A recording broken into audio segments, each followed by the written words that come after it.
it's not necessarily the money, it's what the money can do for you. And you've got to know what's going to make you happy. And the people who think money makes me happy. Now, money can make things easier.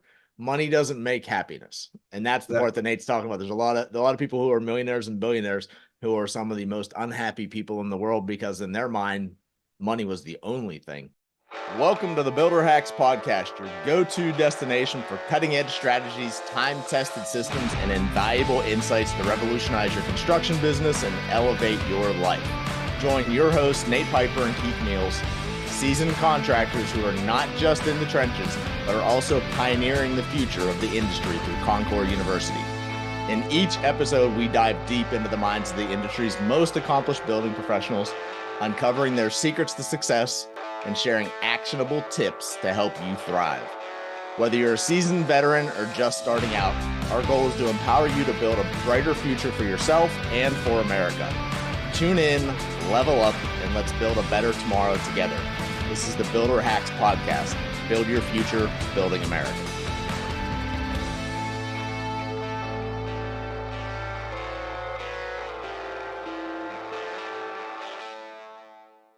Talking about some money. Nate's got it right on the head. Well, it's always one of the questions we get because, whenever you're considering in your life what you're going to do. So because as we've talked about previously on other podcasts, there's such a push towards going to college because everyone's been trained. That's exactly what you need to do to be successful, to be able to have the life and the lifestyle that you'll want. For some people that works well. So for others, it doesn't. And whenever we start looking at life and lifestyle, one of the things that goes into life and lifestyle, definitely income. And I think that's something that people don't necessarily realize, Nate, of what that means in the construction industry. What are the ranges and how much money can I possibly make doing this? Because in my mind, I've always heard that if I don't go to college and get that degree or possibly even an advanced degree, so I'm never going to be able to have the money that I want. So what's your impression of that? What do you know? What's different maybe than what that opinion is? Well, so I have a unique perspective on money.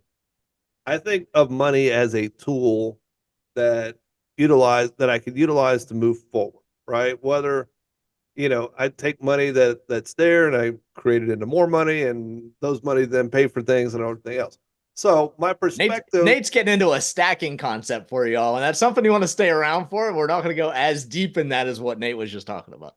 Well, exactly. We don't have enough time today to kind of go into that, but I love finance. I love money. I love not to the point where it's like encompassing everything in it, but I love how it's used, right? I love the bartering system. And that's really what we're talking about, because we do something in exchange for these banknotes, and these banknotes then help us then pay our trades, pay ourselves, pay our house, pay our bills, pay our things. We're trading these things in and out, right? And that's really what money is. It's a bargaining tool to trade. And what most people are doing is they're trading their time for money. And how do you trade time for money? Well, you have to have a skill set that people want in order to be able to give you money or give you part of their bargaining token that they have for something that's done, right? So we have an understanding of like money and money philosophy. So I need money to have a life and a lifestyle is what you're telling me, Nate. I want to go on vacation. I want to hang out with the wife. I want to have a nice house. I want to have a car that actually gets me to everywhere I want to go. So that and have a skill set that you can have a skill set you can barter to be able to have those things, right? Got it. What I don't want to recommend anybody doing is going out saying, "Oh, I want to be a billionaire." Most billionaires are miserable. So let me just put that out. Well, and that part that Nate just said, really, that's the balance piece, and that's exactly what it is, because it's not necessarily the money, it's what the money can do for you. And you've got to know what's going to make you happy. And the people who think money makes me happy. Now, money can make things easier. Money doesn't make happiness. And that's the part that Nate's talking about. There's a lot of people who are millionaires and billionaires who are some of the most unhappy people in the world because in their mind, money was the only thing. And they realized, unfortunately, too late that isn't the case. Or they get trapped into it and they can't get out. Right. And golden handcuffs. So it works two ways, right? But when we start talking about money and we start talking about careers, we have to understand that money is just another tool to exchange, right? It's no different than a hammer or a saw or a drill or a compressor, right? It is something that's going to be exchanged for things. If you go to college and you give somebody a ton of money for Which them you to will. teach you, which you do, and most of the time you have to go borrow that money with an interest rate, but that's Oh, that's a compounded, whole other story. Yeah. right? Right. I mean, but I Whole other think you guys are podcast. familiar with Yeah. that. You then have to then pay that to receive something, which is supposed to be knowledge. And then that knowledge is then supposed to be able to use to be able to go back out to you have that knowledge skill set to then be able to give that knowledge skill set out to then be able to get more money back than what you originally paid for in the first place. That's Yes. the theory, right? The I like reality that of it theory. is that that rarely ever happens because you spend more to get the knowledge to then have a theoretical way of how the thing is done. But by the time you get that knowledge to the time that you have to use it, something's changed in technology where that then is no longer prevalent in that society or that You mean I'm technique. going to invest 5 to 6 figures, Nate, and not be able to turn that into anything? Yeah, exactly. It's great for you to have, but it's not going to be something that you can give to somebody else in exchange for something back. What I love about the construction industry and what makes it a little bit different than any other industry is that you actually can go out there and learn something and then use that in a physical way that then brings back value to somebody else. So that somebody who doesn't want to do the physical aspect of it, and then they pay you for that. And that's the beauty of construction because everybody's getting older. And at some Mhm. point in time, they don't want to physically do the work anymore. And Right. they have the capital to then give it back to somebody who has the physical capabilities. Hmm. Agreed. And and your skill set will never go, it will never be deleted. It will never be outdone. It'll always That be a that physical world in which we live that in. part right there, so that you're talking about, Nate, I think that's the huge part is what you learn in this industry. So typically, as long as you keep learning more about your trade, you only become more valuable. And technology in the construction industry doesn't change dramatically. So that you're not always having to, that's what they talk about right now with the IT age that we're in is every or the information age we're in. So every is 18 months. So most things cycle and you have a brand new version of whatever it is, which means you're constantly having to learn just to stay even. Yeah. And that's just to stay even. That's not even to get ahead. Well, then that means you're constantly having to pay to Hmm. learn a new technology to stay current. Yep. And therefore, by the time you've gotten current on the new technology, it's already outdated. It's already outdated. It's a Exactly. cycle. It's an endless cycle that you're not going to be able to do. Where I come in, where what's different was that when I came into the trades, I was working on homes in the 1940s, 1950s, 1960s, 1970s. And now let's fast forward 25 years. I'm working on all the homes that are in the 2020s, the 2010s, the 2000s. Hmm. But where my expertise and skill set goes back all the way back to 1940, and I've worked on those homes and I know how they're laid out. I know about the cast iron pipes. I Right. know about the bob and knob wiring. I Hmm. understand the old cedar shake shingles. I understand how that was born. And guess what? They pay me more now today for the stuff that I know that I did 25 years ago because I knew how to work on the thing that was done in 1940. Right. And that never goes out of style because having to learn those systems along the way now makes my skill set invaluable. So now I get to go out and charge an exorbitantly amount of money to be able to work on it. It'd be no different than somebody that's working in the computer industry today that said, "Hey, this IBM computer from 1960s has to work tomorrow. Who can fix it?" Still, I do houses now. So where they were built in the 1930s, 1940s, some of the downtown parts of Orlando, and then you get the ones that were built in the 70s and the 80s, and you see how the construction changes, and you get that we do new construction stuff, so stuff being built now, you get to see the evolution of everything. Yet that skill set and that knowledge that we have is applicable because you're always going to get that call from that person who just bought this house, so wants to go ahead and do a whole bunch of stuff to it, and it was built back then. Well, the people who built back then are no longer around. No So is longer. what it comes down to. Yet the knowledge that we have to be able to do that means once we open it up, it's like, all right, well, outside of this, we're going to need to check for cast iron pipes, like Nathan was talking about. So knob and tube wiring. So all those types of things, we have to check all of that stuff. So we know that when we go in there, where someone else who wasn't around or didn't see that or didn't participate in that, hasn't seen that before, doesn't know that that's got to factor into things, which makes you more valuable. So, and Nate said exorbitant amount of money. I always say that's my value. So it's not exorbitant as far as I'm concerned. That's That's how true. much I'm That's worth. true. So is what it comes down to. And that's what we bring to the table. So Nate, let's actually talk numbers. Okay. What can people expect to learn or earn whenever they come in? One of the things that I looked at is, all right, if you come in and you're doing, let's say you're being a framer and you're on the framing crew and you're a laborer on the framing crew. So what kind of money might you earn doing that?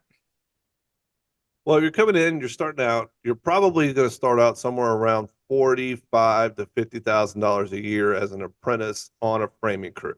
Mm-hmm. And but that comes with some responsibility, right? That comes with you got to get up early, right? Most framers are there before sun up, right? They're going to be there on site. They're wanting to Right. learn.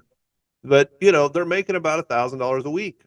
Mm-hmm. And that's typical, entry level framing Right. is $1,000 a week. Well, at least it is in Texas. I don't know what it is in Florida, but Mm-hmm. But you're close to that. So you're probably somewhere between 900 and $1,000 for most carpenters on that end. So yeah. yeah, and that's a great place to start.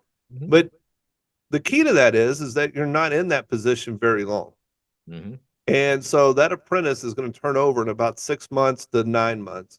And that 50 is going to turn into 70. And then by the time that you've gotten to being the lead on a crew, you're looking at making about $120,000 a year. And that's about a 3 year period. Mm-hmm. And it's amazing how fast that goes. I'm, you, most people think 3 years is like a long time, right? And it is when you're looking at it in like today. Oh, 3 years from now, that's so far in the future. I can't see that far.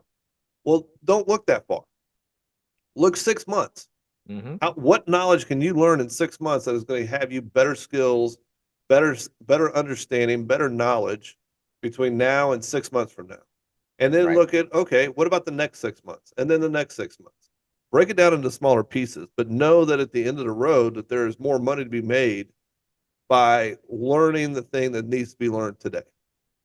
And that's one of the key pieces. I look at that, and I mean, obviously everyone's going to vary. So Nate takes Yeah. care of his people very well, on that side of things, which is good. That's key. That's why they're still around. So if you take care of your people well, they will work for your company. They will be there for a long time. They'll buy into your mission. So and they'll deliver the way you want to deliver. And those are all key pieces when you own the company. And when people feel like they're being compensated fairly, they're able to do the other things in their life that are important to them. And that one of the things that I've seen across the industry, though, no matter whether it's, from Nate as a business owner, whether it's from my electricians or my plumbers, whether it's from the drywall guys that we use, so anybody who does well. So, and this is something for a lot of people. It's like, they complain, I get the 3 to 5% raise every year, which barely keeps up with the cost of living. And depending on the inflationary environment, might not even do that. Well, as far as that part goes, it's like, I know most of the people in the industry. Paige is my daughter. She's worked for me. So Paige's raises have never been less than a couple of dollars an hour. So whenever she started, and that she's been bumped up that way multiple times. So whenever you look at that, it's like, oh, it's only a couple dollars an hour. Well, look at the average work year. So it was 2,080 hours. So it's what that is. So a couple dollars an hour. So it was $4,000 a year that you're getting your pay bumped. So, Yeah. and that's if you only have one raise throughout that year. So if you've got multiple of them, so which is what happens a lot of times, because and realize this part too, you come into the industry and you're doing a good job, your value's high, which means that Mm-hmm. not that we want to encourage you to be hopping around to different places. If you happen to be working for somebody who doesn't value you and doesn't appreciate the skills that you have, and you have developed skills, this is the big piece. Just because you've been there and you've been there 6 months doesn't mean that you deserve a raise. So if Yeah. you've busted your ass, learned what you were supposed to learn, so got the skills and actually are able to apply the skills so effectively. If you're able to do all of those things, if they're not willing to pay you, I guarantee there's another opportunity. So right around the corner, whether that's working for somebody else, which in the beginning you're going to need to do because you don't have enough experience yet to run your own business and be successful at it. So, but there's always somebody there that go ahead and bump you up. So when you bring that kind of skill set. So, Yeah. all I mean, right. that's So a great point. you know. And it is, I mean, it's something that especially here and especially now. One of the things that we've talked about before is you've got so many people who are aging out of the industry. This is the demand's only going to get bigger and bigger, which means, I mean, when the demand's high and you're the supply, so that means your supply cost also goes up, which is a great place to be. Hmm. Whenever you're a worker, there's no question about it. Yeah. Yeah, you Sorry. kind of So get what to be else? in charge. Yeah, that you're definitely going to be in charge. And when you're in charge, obviously, when you're in charge, you make more money because of the fact that you're responsible for the job itself and for the people who are working with you on that job. And with responsibility comes extra compensation, typically. Yeah, it does. Mhm. All right, so that we talked about the framer a little bit. Who do you think is probably the highest paid trade, well, on your job Mm. sites, Nate? On my job sites, Mhm.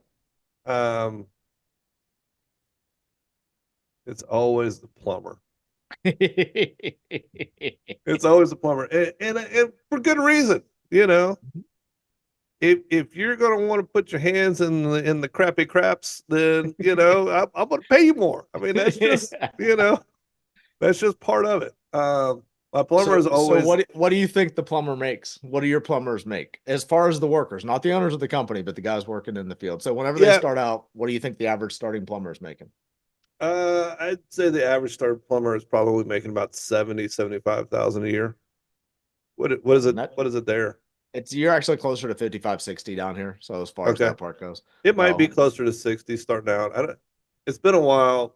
I've got a couple of journeyman plumbers that work for me, so it's been a long time. And I like to pay people, right? I mhm. mean, that gives me I enjoy it because I know that they're coming to work hard for me. I want to compensate them well.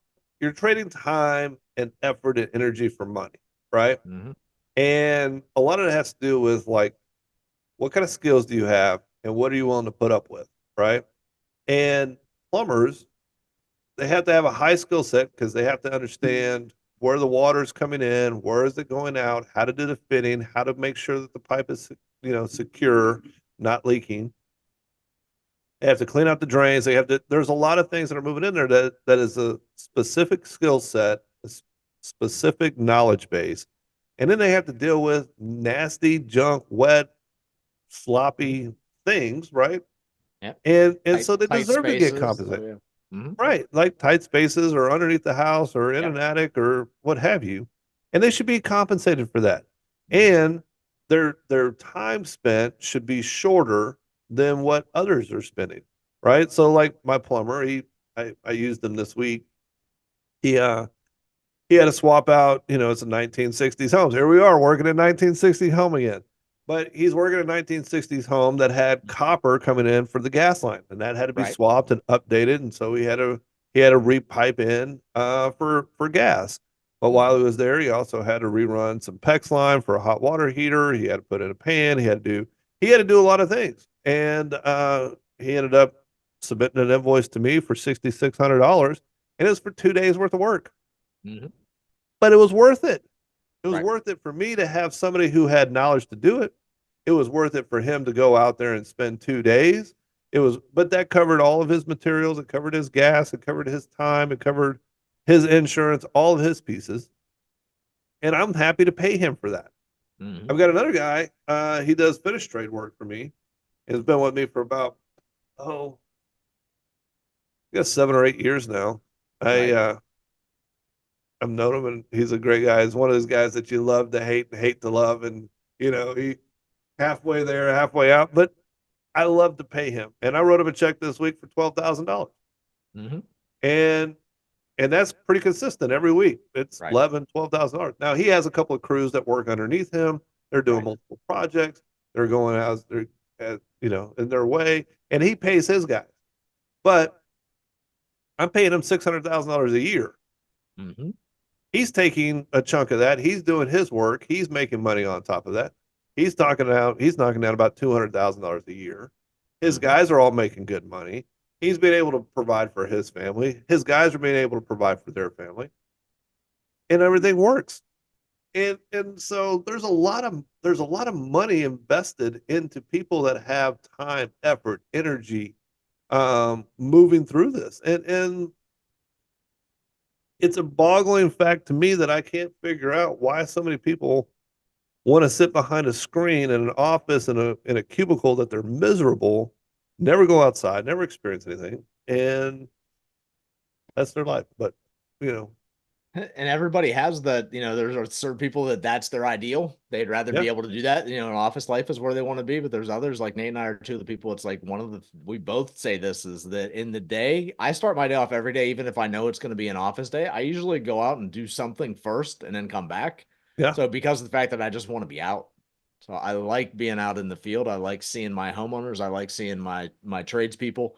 So I like talking to my team in the field. I like checking up on my projects. So doing meetings and things like all that kind of stuff is all fun stuff for me, and it's all out and about, and I just feel better about it, which makes me feel better about me and about the company, and it raises the energy everywhere because everybody loves to see yeah, the owner of the company out there. So that yeah, type of thing. And that to me is fun. So if you're someone who hates sitting behind a desk, or you're someone who doing the monotonous thing every day, like I always said, there's no way for the people who work in a factory, you've got great skills and you have an even better patience level to be able to do that same thing over and over and over again. So whenever, and that's, we definitely need people who do that. And if you love to do that same thing like that, something like that could be the thing for you. I like different. So if it's different, I get that actually excites me, because anything else, I just get bored really easily. And yeah, construction for me, no matter what trade you're in, is going to be different. The framers show up on a job. It's not the same job every day because you're doing different things. So same thing, definitely with the plumbers or the electricians or the HVAC people, the type of thing that you're doing, the skill that you're doing is consistent, yet the work that you're doing, how you're going to accomplish it on that specific job. So there's always a different set of problems and challenges to go ahead and actually recognize and solve. And that to me is one of the fun things. So if you're someone who likes that, who likes it different, likes to be able to challenge, solve, that is the way we refer to it. So is if you're able to do that and love to do that, so any of the trades are a good place, and they really range. I mean, it's one of those things where, for, different things right now for a lot of the trades, I don't know any of the trades where you're going to make less than probably between 40 and 45 to start out at.